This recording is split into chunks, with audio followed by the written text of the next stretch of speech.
Good morning, and welcome to this week's edition of the Sunday Morning Bagel. I'm your host, Dr. Marc Allan Feldman, Libertarian candidate for President of the United States. I've got my New York Times, a fresh local whole wheat bagel with homemade whitefish salad, so it's a good morning. Looking at today's news is not so good. Top of the news, Rampage has U.S. rethinking how to stop attacks. Referring to the terrible events in San Bernardino, California. The day before Thanksgiving, President Obama reassured Americans there was, quote, no specific incredible intelligence indicating a plot on the homeland. 7 days later, an explosion of gunfire and the deadliest attack in America since September 11th. What may be disturbing is not that Mr. Obama was wrong, but that apparently he was right. There was no intelligence warning of the assault on Wednesday that killed 14 people in San Bernardino, California. So this was an attack by two people. And the best information at this point seems to be that they were inspired by the Islamic cult of al-Baghdadi, that call themselves the Islamic State.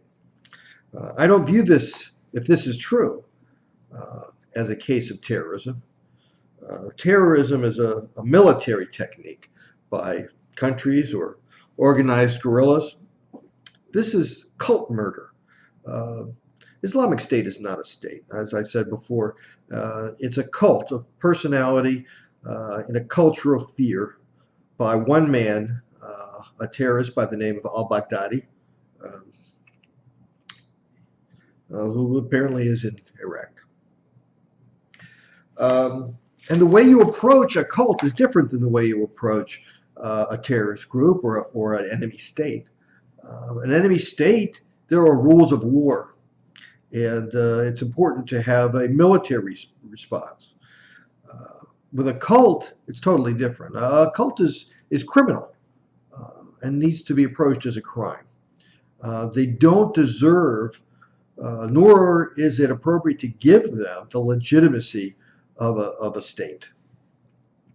An important difference is that we recognize that the legitimate power of a state is from the consent of the governed, whereas al-Baghdadi's strong-arm techniques and culture of fear and religious persecution uses that culture of fear to keep himself in power. We've moved to an entirely new phase in the global terrorist threat in our Homeland Security efforts, Jed Johnson, the Secretary of Homeland Security, said. Terrorists have, in effect, outsourced attempts to attack our homeland. It's not true. Any connection in terms of direction or guidance between Islamic State and the two assailants simply is not there. They may have been inspired. Especially the wife on Facebook, there's a suggestion that she pledged allegiance to al-Baghdadi, not to a foreign state, but to this cult leader who thinks he's head of all Islam and the leader of the whole world.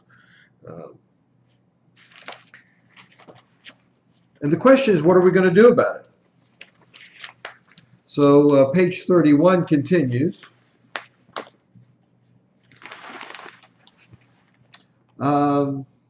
Government should continue to augment airline security by placing more agents in overseas departure airports and further tougher standards for the visa waiver program.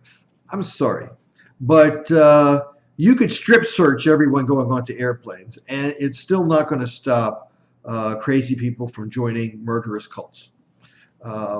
We need to fight this some other way, and it is by countering the cult of personality and the culture of fear. A wonderful book I read, maybe the best book I've read, The Better Angels of Our Nature by Steven Pinker, talks about those qualities that has led human beings to be less and less violent over time. And these are the qualities that we need to use to fight terrorism.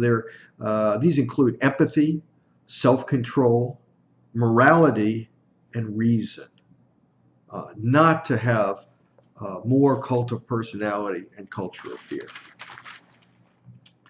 But what is suggested?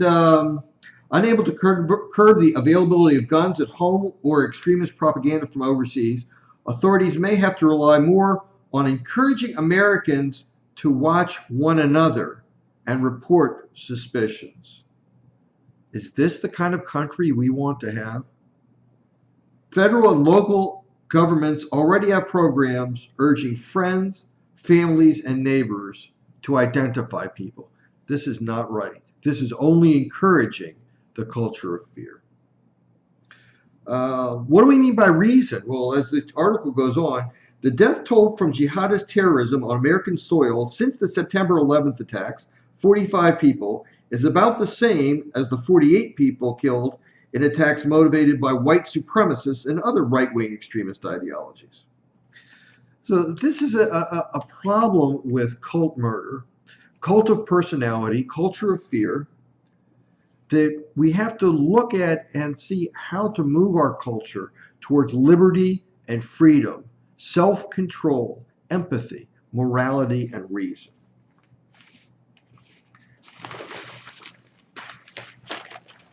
But what is the response? What are we seeing in our government? The other article on the front page, 95,000 words, many of them ominous, from Trump's tongue. Something bad is happening, Donald J. Trump warned. Something really dangerous is going on. On Thursday evening, his message was equally ominous as he suggested a link between the shootings in San Bernardino, California, and President Obama's failure to say radical Islamic terrorism. Quote, "There is something going on with him and that we don't know about," Mr. Trump said. The dark power of his words has become the defining feature of Mr. Trump's bid for the White House. So here's another person who's finding benefit from spreading the darkness of the culture of fear among Americans. The New York Times analyzes every public utterance by Mr. Trump over the past week, from rally speeches, interviews, and news conferences. Mr. Trump's constant repetition of divisive phrases, harsh words, and violent imagery that American presidents rarely use, based on quantitative comparison of his remarks. He has a particular habit of saying you and we as he inveighs against the dangers of them. Division, fear, and cult of personality. Continues on page 25.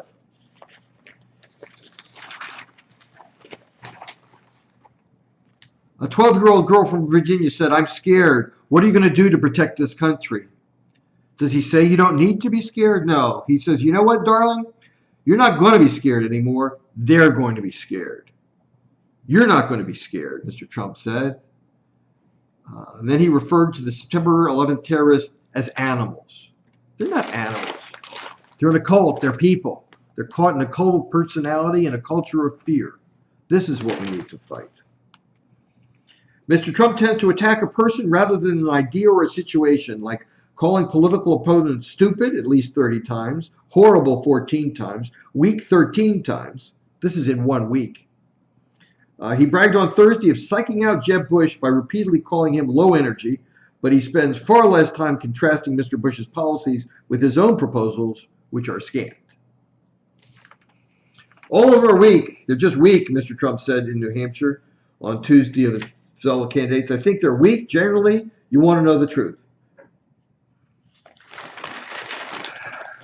So what's he going to do? And how's he going to do it? We don't know. What he's trying to do is spreading fear and promote his own culture of personality. And what's wrong with that? Why is that a problem? Well, here's another article. Same week's New York Times, the following page. Chicago officers gave accounts of shooting that differ from video. At least 5 police officers present during a shooting that was captured on video that has created a firestorm of protest in the city, supported a discredited version of events told by the officer who fired the fatal shots. Newly released records show. Newly released after 13 months. What we need to see is that our police are the military arm of our government. When government represents the people, the police are part of the community to serve and protect the community. When government does not represent the people, the police become an army of occupation to enforce law upon the community. fostering a culture of fear among the community. What can we do about it? Well, we have to do something. In an op-ed published this weekend in the Chicago Tribune, Rahm Emanuel said the city had failed in the episode that left Mr. McDonald dead. Systems should have been in place to prevent it. Yes, Mr. Emanuel, you should have put systems in place to prevent it. Supervision and leadership at every level and the oversight agencies should have come into play from the very top levels of our government. And he pledged to make a historic set of reforms at the Chicago police system beyond a single case. To meet this moment, we need to conduct a painful but honest reckoning of what went wrong. Yes, America, it is time for a painful and honest reckoning to give up this culture of fear and to bring back liberty. What was not in the New York Times today was an announcement of a holiday.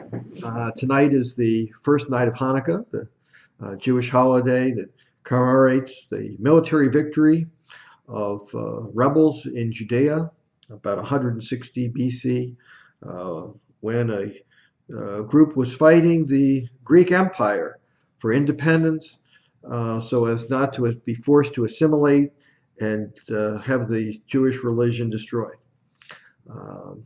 A small group of rebels under the Maccabees was able to overpower and repel the Greek representatives of the Greek Empire.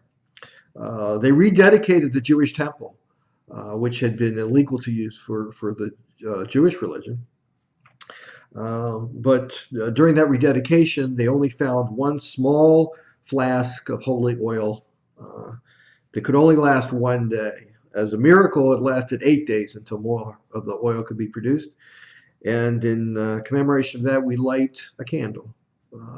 One candle the first night, to the second night, up to 8 days, to remember this miracle. So at this time, I'll ask you to join me in our efforts to spread light and not darkness, and disavow ourselves of cult of personality and the culture of fear, and instead have a culture of dedication and a cult of empathy and self-control, morality, and reason. Thank you, and have a good week.